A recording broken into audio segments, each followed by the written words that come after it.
Welcome to the ministry of the House of David Fellowship in Richmond, Virginia.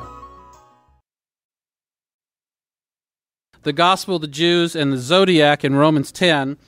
And the reason that I have chosen this title is because we're going to talk about all of these items, and they're pretty significant.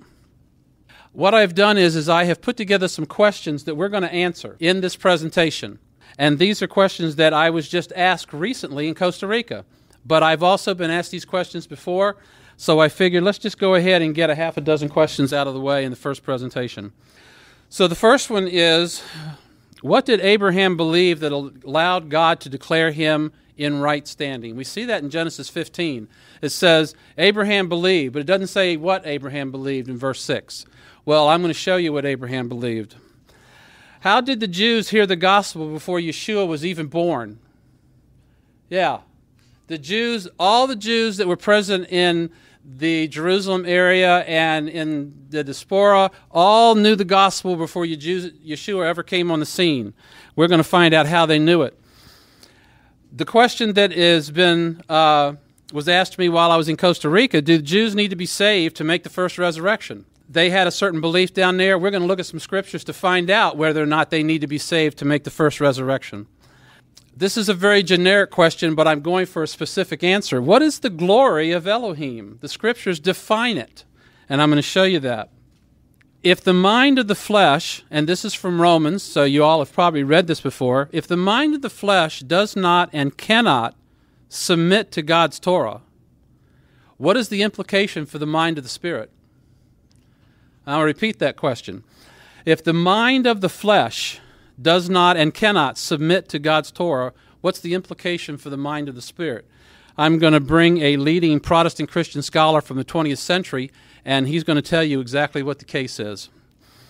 And why is this presentation being done? Because this is the in-depth look at Romans 10, verse 4, which in the KJV reads something like, is Christ the end of the law for all believers? We looked at it 2 weeks ago in a preliminary review. Today we're going to beat it to death. All right, let's begin. This is the outline of what we're covering. We're going to cover Dr. Wright's couple of quotes from Dr. Wright's book, The Law in Romans 2. We're going to look at Galatians 3 because Galatians 3 holds the key for the Jews, holds the key for the Jews and the gospel. We'll see that.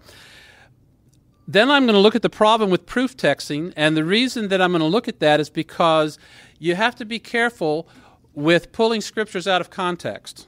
And I'm going to show you an example that some of you may be familiar with. Then we're going to look at Romans 9:30 through 10:5, and I'm going to use a form of interpretation called eisegesis, and this is where I read into the text what I want it to say. So during that time period, I'm going to ask you not to follow along in your Bibles because obviously it's not going to contain what I'm going to read into the text. So you'll have to read the text from the screen. But then after I do that, and you become very appalled, then we'll redo that section using exegesis, which is the Greek word for reading out of the text what it actually says. And then we're going to finish with Psalm 19 and Genesis 15. All right, so let's get started with Dr. Wright. He makes a note. Several times Paul says more or less that Christians keep the law. He mentions a couple of passages. Then he makes this comment. Then there's Romans 8, in which it is the mind of the flesh that does not and cannot submit to God's law. He quotes the verse there. And he follows that with this very intriguing sentence. The clear implication is that the mind of the Spirit can and does. Leading Protestant Christian scholar, the mind of the Spirit can submit to God's Torah and does. Interesting. The law, which is the Greek word nomos, in Paul is the Jewish law. Then this is his summary. Gentiles do not possess the law by birth. 2, the law defines Israel over against the nations, and moreover indicates that Israel is designated by the Creator God as a light to the nations. We would concur with that. 3, the law sets the standard by which Israel will be judged. he says Gentiles will be judged without reference to it. But look at point 4. However, there is one class of Gentiles who, in a sense, will be judged with reference to the Torah. Who might that be? This class consists of Gentile Christians, though by birth they do not possess the Torah. They are now in the strange position of doing the law since, fasten your seatbelts, the Spirit has written the work of Torah on their hearts. This is from a leading Protestant Christian theologian of the 20th century. He recognizes from Romans 2 that the Spirit has written the work of Torah on Gentiles' hearts. Number 4, Israel boasts in her possession of the law. It sets her apart from the nations. But 5, the boast is not made good, because that could be so only if Israel kept the law perfectly. This is not the case. Israel's still in exile, still in her sins. She's still guilty of lawbreaking. This is Dr. Wright's conclusions about the law and Gentiles in Romans 2. Let's go back to that quote. The class consists of Gentile Christians that are now in the strange position of doing the law since the Spirit has written the work of Torah on their hearts. That is an amazing conclusion for a Protestant Christian scholar to come to concerning the Torah for Gentile Christians in this age. So I just wanted to set the stage with that. Now we're going to pick up in Galatians 3, and we're going to look at a few verses so that I can set the stage for what we're going to do. Remember, our key point here, our primary purpose is to deal with Romans 10:4. KJV, Christ is the end of the law. That's what we're dealing with. Keep that in focus as we go through this. Galatians 3:6. Even as Abraham believed God, and it was accounted to him for right standing. Know ye therefore that they which are of faith, that is, exercise that same faith, the same are the children of Abraham. And the Scripture, foreseeing that God would justify the heathen through faith, that's us, preached the gospel to Abraham. So here's the testimony. Whatever the gospel is, God preached it to Abraham. That was a long time ago. And then he said, in thee shall all the nations be blessed. So then, they which be of faith are blessed with faithful Abraham. For as many as are of the works of the law are under a curse. Why?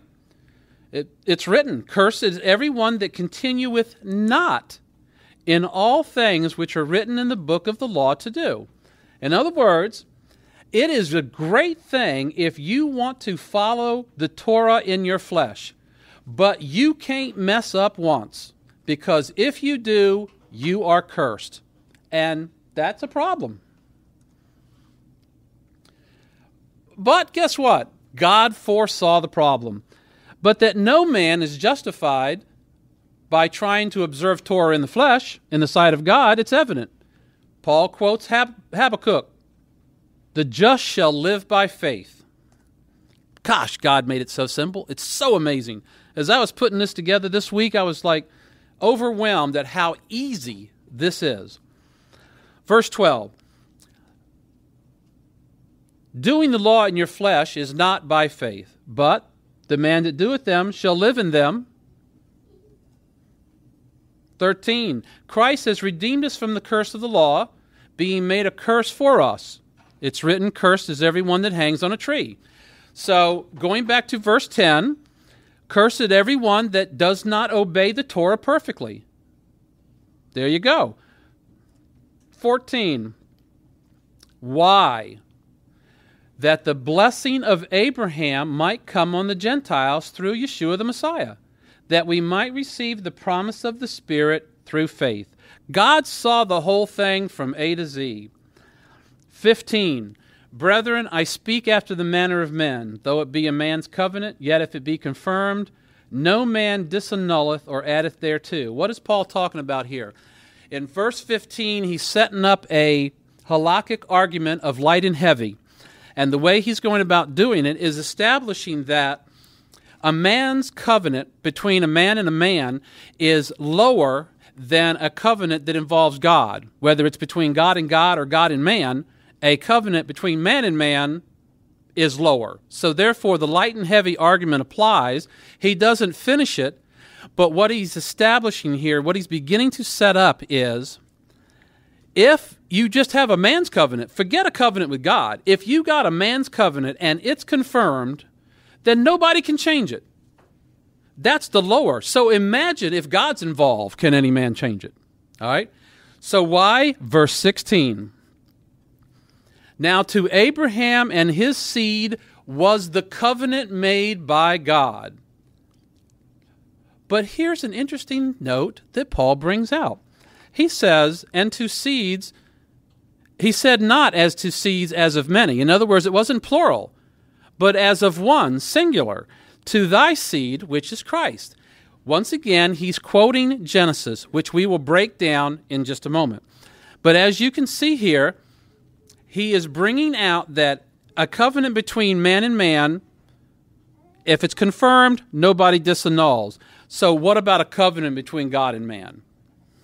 All right, this is the key. Now let's summarize. If you're going to attain right standing by doing the law, you got to do it perfectly. You can't make one mistake. But God, knowing that was not going to happen, provided a way. The gospel is the way, and it was preached to Abraham by God. We saw that. And Abraham believed it. And because he believed it, God declared him in right standing. All right, so that is our opening position. All right, now, let's move to the problem with proof texting, because remember, we are focused on the issue of Romans 10:4. Christ is the end of the law, forever, for everybody who believes. What is proof texting? I took this directly from Wiki online. Proof texting is the practice of using quotations from a document, that includes the Bible, to establish a proposition. So far, it doesn't sound so bad. Using discrete quotations is generally seen as decontextualized. Now, my dictionary didn't think that was a word, but I like this word. Decontextualized is like taking something out of context. And we know that that's what proof texting is, and I'm going to give you an excellent example. You're going to love it. Wiki goes on to say, critics of the technique note that often a document quoted in such a manner, when read as a whole, may not in fact support the proposition for which it was cited. And this is constantly the case that we in the Hebrew Roots movement face. Now, I want to give you an excellent example. Better than excellent. What's better than excellent? I don't know, but this example is better than excellent. All right, of proof texting. It goes like this. Then Judas went away and hanged himself. Go and do likewise. Now that's a problem.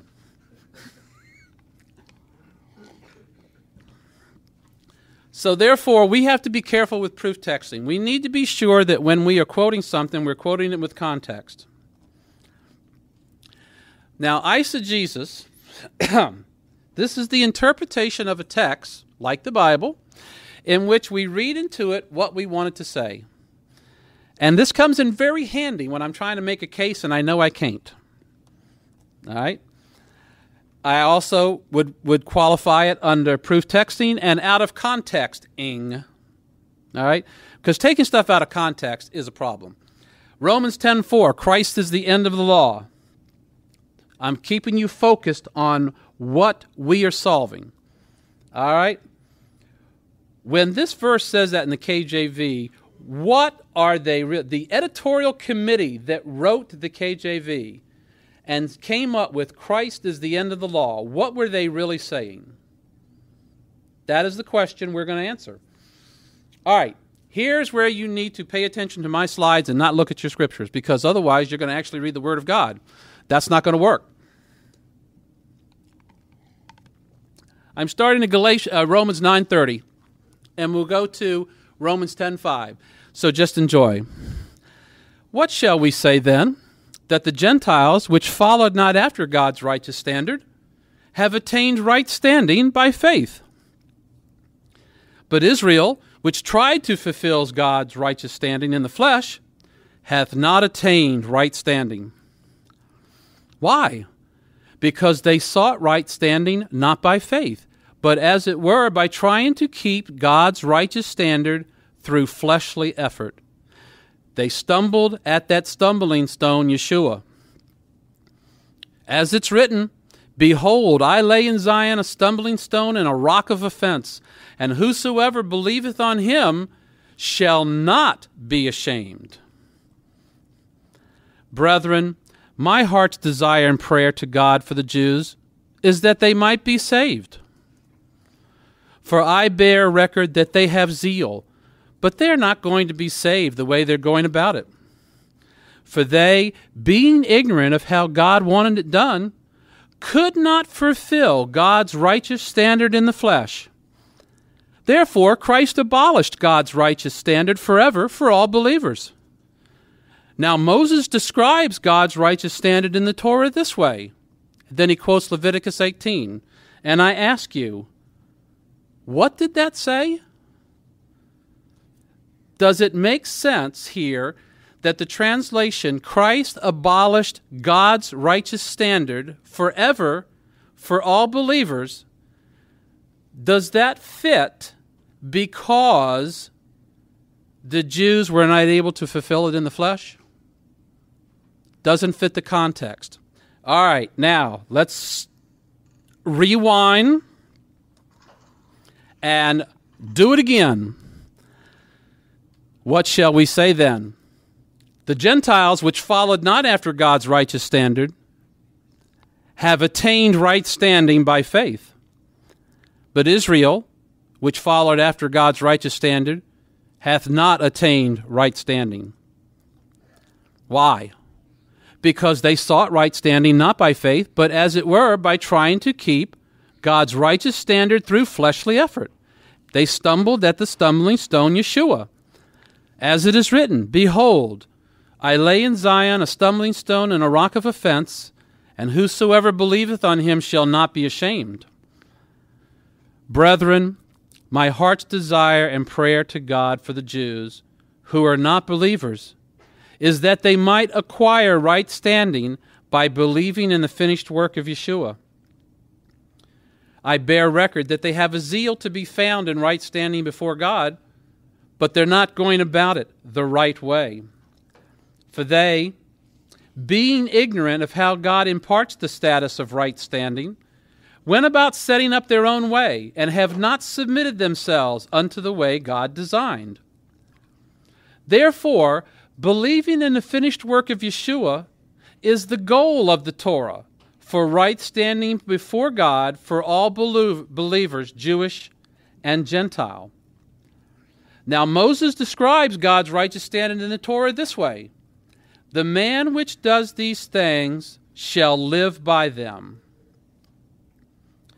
But the righteousness which is by faith, that's the man who obeys Torah by having his character changed supernaturally, that righteousness says the following: Do not think that someone needs to go into the heavenlies to fetch the Messiah, that is, to bring him down from above. Or that someone should go down into Hades to bring the Messiah back up again from the dead. But what does the righteousness which is by faith say? The word is nigh, even in thy mouth and in thy heart. That is the word of faith which we preach. Now, the next two verses are very popular verses, but we need to think Hebraically and not Greek, which is mental assent, when understanding these two verses.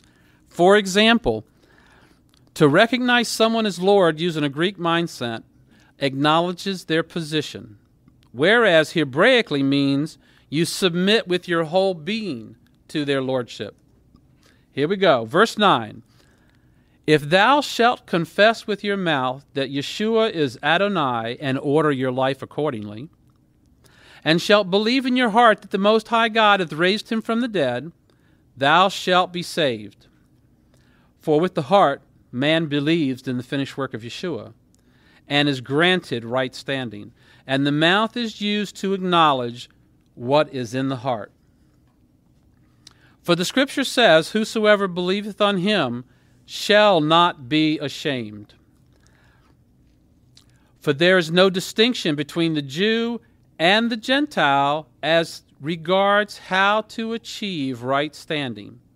For the same Lord gives generously unto all that call upon him. I have highlighted that call upon him because that phrase is going to be repeated now in several verses and is very key.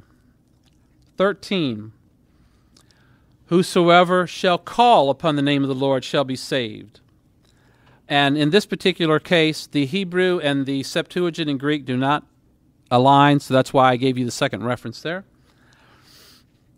Now, these last 5 verses that we're going to cover here are going to be expanded in bullet form so that you can see how they break out. So, just wanted to prepare you ahead of time.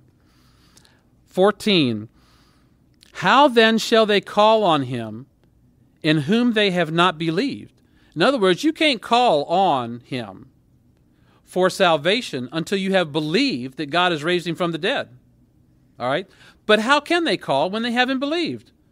And how can they believe in whom they have not heard of? And how shall they hear unless we send a preacher? And how shall they preach except they be sent? All right, now let's bullet it out. How shall they call on him in whom they have not believed? How shall they believe in him whom they have not heard? How shall they hear without a preacher? How can a preacher preach unless he's sent? This is Paul's argument. Let's look at it in reverse order. We need to send. We need someone or something to preach about Yeshua. Then when they've heard, they can choose to believe that he's the one. Then they can call on him. There's your reverse order. All right, now, this continues verse 15. How shall they preach except they be sent? By quoting Isaiah 52:7. How beautiful are the feet of them that preach the gospel of peace and bring glad tidings of good things. For they have not all obeyed the gospel. For Isaiah said, Lord, who hath believed our report? Now note this. Note the sentence there. They have not all obeyed the gospel. To state that not all have obeyed implies that some did. Otherwise, that sentence would be phrased differently. If some did and some didn't, then number 1 and number 2 of verse 14 have already been accomplished. Somebody or something was sent, and what they did was they preached Yeshua. That's what verse 16 tells us. 17. Consequently, faith that Yeshua has completed his work comes from hearing the message preached. And the message that is heard is the word about Christ's completed work. He made it so simple. Now, here we go. For those people who do not have Christ's completed work, but have God's completed work, UBS is United Bible Society. This is version 3. They give a B reading for Christ instead of God. So if you're into textual criticism and you need to see the verification, I have the Greek New Testament here, and I have it bookmarked. So you can look it up if you need to see it. But I believe Christ is the correct translation there. Verse 18, Paul says, and this is the key to the argument, this is it. I say, did they fail to hear? Yes, they did. What is the evidence that the message was delivered? Paul says the following sentence. Their voice went into all the earth, and their words unto the ends of the world. Where does that come from? It comes from Psalm 19:4. This answers what part of the 4? Going back to verse 14. Reverse order. One, we need to send, and two, whatever sent needs to preach Yeshua. All right, let's see how it fits. We will now look at Psalm 19, 1 through 4. The heavens rehearse the glory of Elohim, and the expanse sets forth his handiwork. Day after day constantly speaks forth prophecy, and night after night reveals knowledge. There's no speech or language where their voice is not heard. And then Paul's quote, their voice has gone out into all the earth, and their words to the ends of the world. So what we have here is the heavens during the day speak forth prophecy.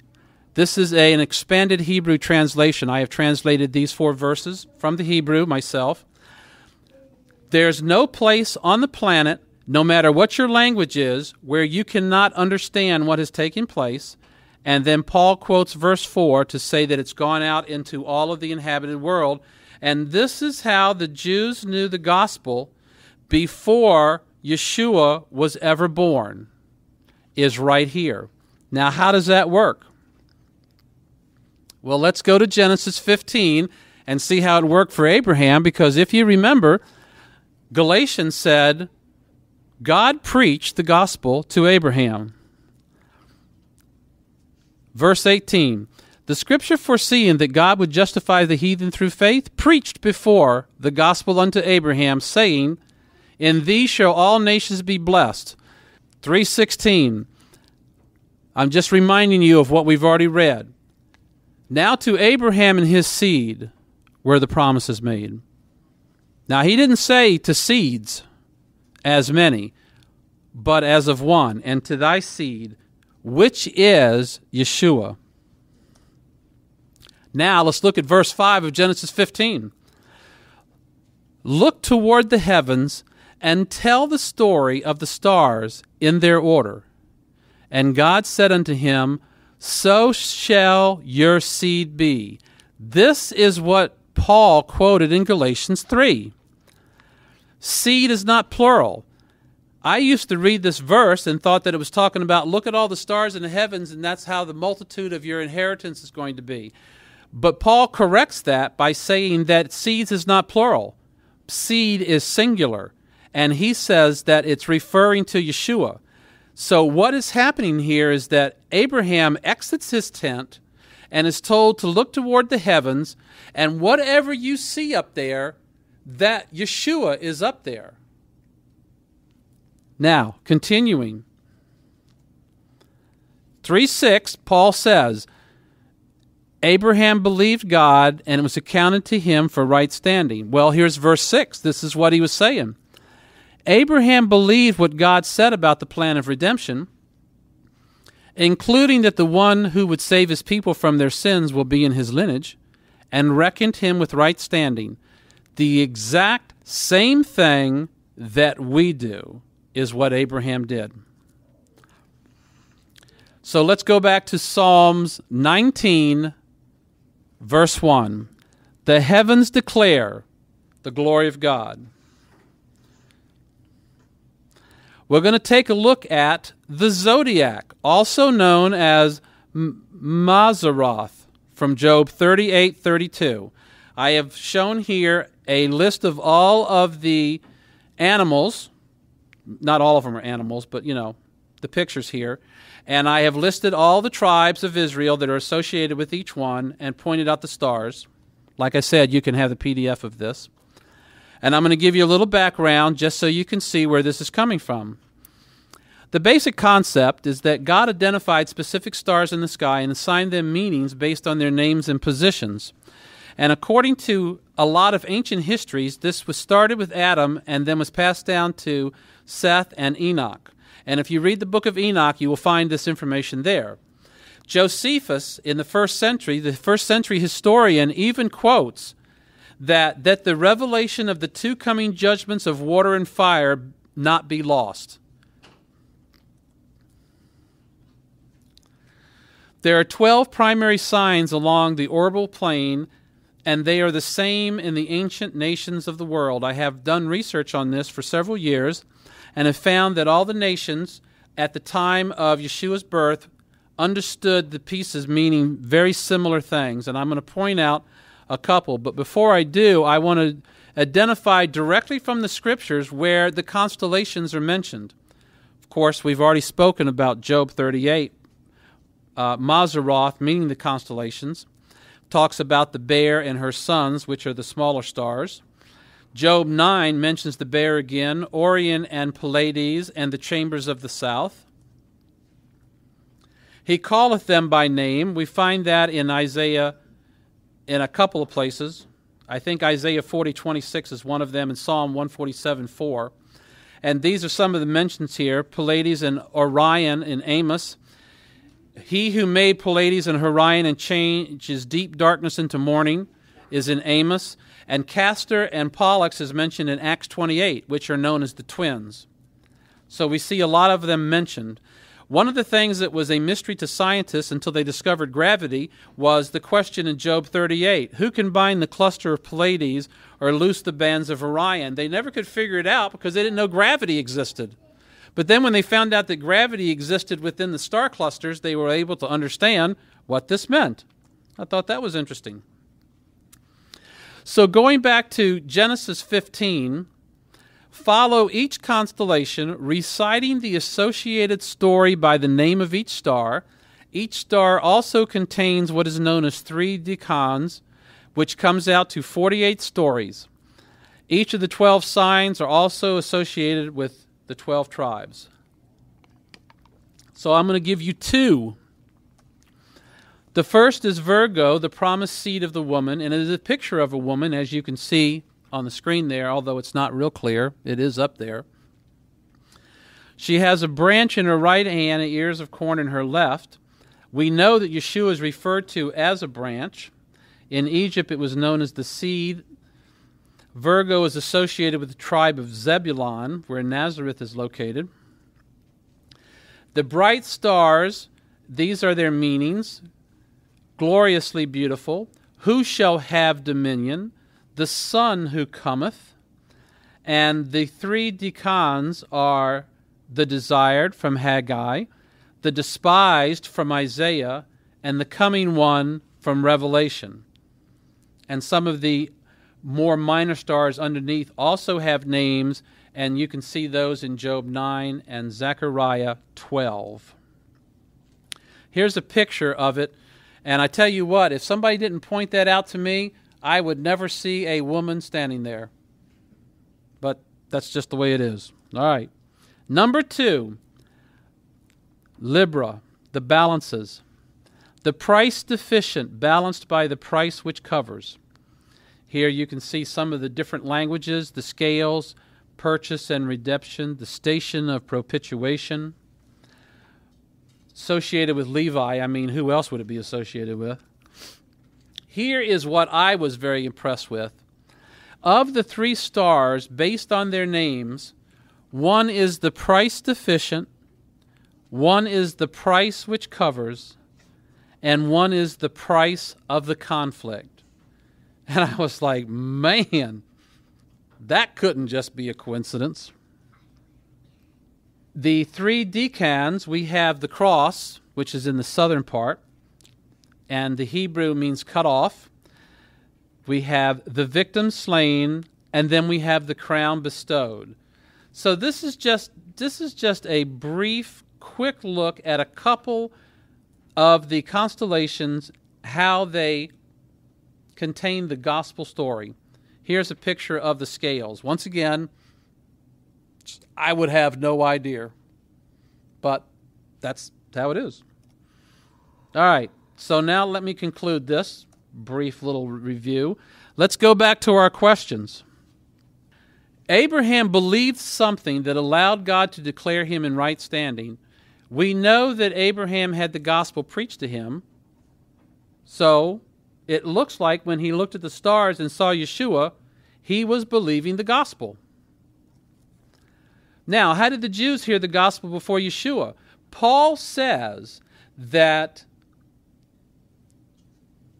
the message in the stars has been going out to the inhabited earth, and they heard it but refused to hear it. It was there to be heard, but they refused. I believe that was verse 18. Do the Jews need to be saved to make the first resurrection? In Romans 10:1, Paul is very clear. Brethren, my prayer to God for the Jews is that they might be saved.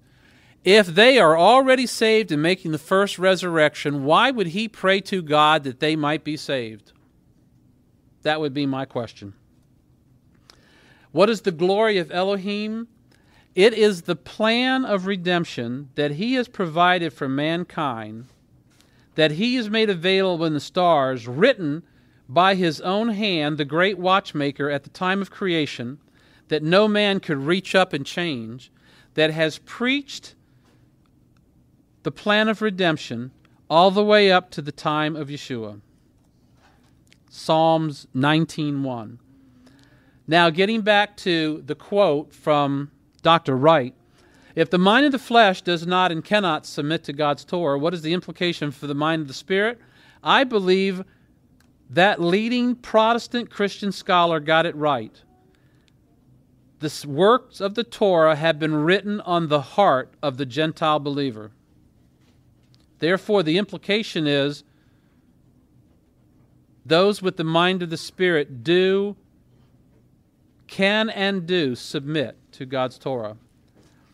And finally, in context, going back to Romans 10:4, does it fit that because the Jews could not fulfill God's righteous standard in the flesh, did Christ abolish God's righteous standard for all believers forever? Doesn't fit the context. But what does fit the context is believing in the finished work of Yeshua is the goal of the Torah for right standing before God for all believers, Jewish and Gentile, just like Abraham. And that is the end of this short presentation